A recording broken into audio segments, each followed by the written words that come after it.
The broadcast of the regular meeting of the Minneapolis Civil Service Commission will now begin.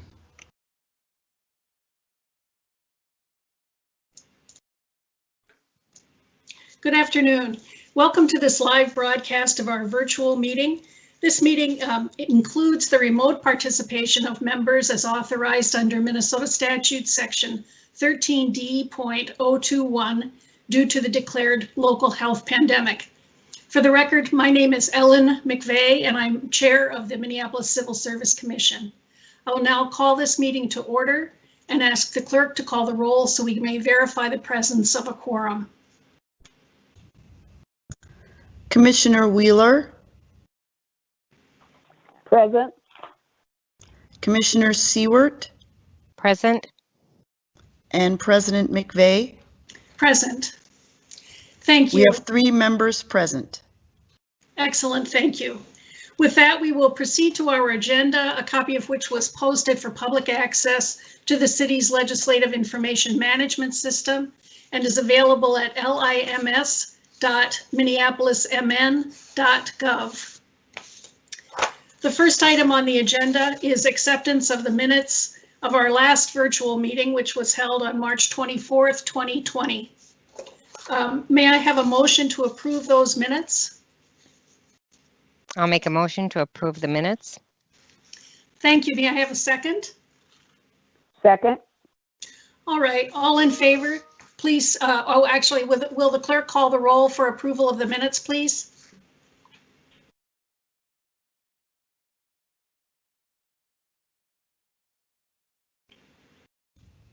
Commissioner Wheeler. Here. And Commissioner Seward. Yes. And President McVeigh. I vote aye. So those minutes are accepted. Before we move to new business on the agenda, I would just like to ask for a follow-up report from our Chief Human Resources Officer, Patience Ferguson. That at our last meeting, the commission passed an extraordinary resolution authorizing the Chief Human Resources Officer to take such action as she or her designee might deem necessary to cope with the pandemic as it affects employees and if necessary, suspending civil service rules. Because that was an extraordinary action, I would just like to call on Ms. Ferguson to let us know if any such suspension has occurred and how the city is managing in the crisis that we're in currently regarding the pandemic. Ms. Ferguson, are you there? Yes, I am. Oh, good. President McVeigh. Okay, would you let us know, please, how things are going in the HR department? Yes, hello, President McVeigh and members of the commission. Since the ruling by the Civil Service Commission, I wanted to bring you up to date on 3 different specific actions that has happened as a result of that. The first one is that the mayor did declare a hiring freeze that was effective the latter part of March. And as a result of that, the Human Resources Department created a hiring waiver process, a very rigorous hiring waiver review process that takes into consideration specific criteria. We've put together a panel that does one initial review. Then it goes to, which is comprised of an HR leader, the finance and budget director, as well as a leader from the city coordinator's strategic management team. We also then have another review that is involving the CHRO, the city coordinator, and the interim CFO. And then we have a third review where it goes to the mayor's staff, and then the mayor reviews it. And so as a result of that, we've had 20 waiver requests submitted, and this is as of April 15th. 8 were for permanent hires, 5 were approved, 2 were denied, and 1 is still in process. And 12 were for temporary hires, and of those temporary hires, 4 were approved, 1 was denied, and 7 are still in process. Some examples of the types or the departments that have been involved in requested waivers are there were some in the police department for a promotional process, the operations in 911, animal control, risk management, and a senior security coordinator for the new public service building. Another action that has happened as a result of the waiver is I have approved 2 extensions, and that was one extension of a list for the fire cadet process. They were as a result of that, and the other one was for lead inspectors.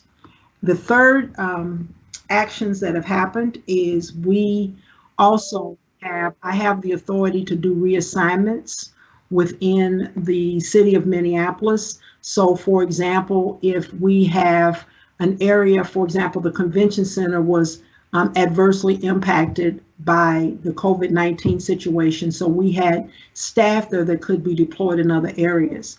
And so as a result of that, and this data is as of April 24th, we have reassigned 41 employees in order to help and respond to changing enterprise priorities. Staff from 5 departments have been reassigned to 7 different departments, and the reassigned employees have focused on numerous service areas, including cleaning and sanitizing work areas and equipment, conducting outreach for the health department, working with the IT department on conducting virtual team meetings, contacting and follow up with low-income renters regarding housing assistance, and providing communications support to the communications department. So those are just a brief summary of the types of actions that have occurred as a result of what has gone on as a result of the COVID-19 situation. And I am happy to stand for questions. Thank you very much. That's it's remarkable to me how nimble the response of the HR department has been, and really the city as a whole. So thank you so much for your efforts. It sounds like things are really coming along well, considering the situation that we're in. If either of the other commissioners have questions on this report, would you just type a message or just indicate that you have a question by unmuting your phone and asking the question, identifying yourself? Hello, this is Macy, Commissioner Wheeler. I just wanted to comment, there's a lot of activities that I see were absolutely necessary, and that's good. That makes me feel very good. Thank you very much. It's been a collaborative effort among the departments with HR. We've worked with our HR business partners, and I think that, you know, it's been new for all of us. We had continuity plans, but this is the first time we've actually ever had to really use them to the degree that we've had them. But we're still learning, and we are going to be consistently reporting back not only to the Civil Service Commission, but to the mayor as well as to the officials. And we will be giving you updates as well. And this is Christine Seward. Phenomenal job. We appreciate all of your assistance, and we'll look forward to the next report. Thank you very much. Thank you. All right. If there are no further questions, then we'll just move on in the agenda. The next item is under new business, policy and administration. For the past 2 meetings, the commission has considered proposed amendments to Civil Service Rule 17 regarding vacation, and those changes will be effective July 2020.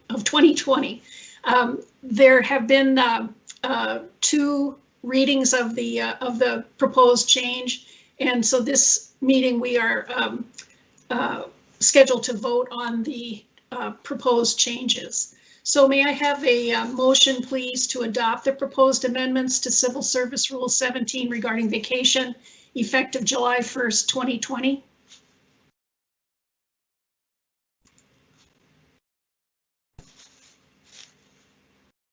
May I have a motion from one of the commissioners? This is Christine Seward. I'll make a motion that we adopt the proposed changes to Rule 17. And a This second? is Commissioner Wheeler. I second that motion. All right, thank you. Could I have the clerk call the roll for the motion that's on the floor? Yes, Commissioner Wheeler, Approve the motion. Commissioner Seward, I vote yes. and President McVeigh. I also approve the motion, so that motion passes. I have 3 ayes. Yes, thank you. I jumped the gun there. That motion passes. The second part of the motion is to direct staff to record the amendments in the minutes of the meeting as the minutes of this meeting at which they were adopted, and to post the amended rule as required by our civil service rules. Could I have a motion to approve that part of the motion, please? This is Christine Seward. I make a motion to adopt the amended changes. This is Commissioner Wheeler, and I approve that. All right, I have a motion and a second. May I ask the clerk to call the roll, please? Yes, Commissioner Wheeler, I approve. Commissioner Seward, Aye. and President McVeigh. Aye. I have 3 ayes. All right, thank you. That motion also passes. There's no other business on the agenda. Could I ask Patience Ferguson again to come on and to introduce our newest member of the HR department? Thank you, President McVeigh and members of the commission. It is my pleasure to introduce Joe Hatch, who is the Director of Business Operations, HR Business Operations for the city. As many of you know, as you all know, Chuck Bernardi retired, and we were, while we're very saddened that he left a tremendous legacy. He's leaving a tremendous legacy at the city. We were very excited to be able to have a competitive process, and we were able to promote Joe, who worked previously in labor relations, and was able to promote him to the director position. So I will let Joe talk a little bit about himself. He's come in ground running, rolled up his sleeves, had a lot of wonderful projects that he's been involved in. And so without any further ado, I will just introduce Joe and let Joe talk a little bit about himself and answer any questions that you might have. Thank you, Patience. I appreciate it. Council President and Commissioners, my name is Joe Hatch. I'm the new Director of HR Business Operations. My first day was March 16th. It was the Monday after the mayor declared the emergency, and it's been very interesting. I've been here almost 2 years with the city. I started in labor relations, so worked on negotiated a number of contracts, and also dealt with grievances and interpretations of those contracts. So have a broad public service career. I've worked for the city of St. Paul.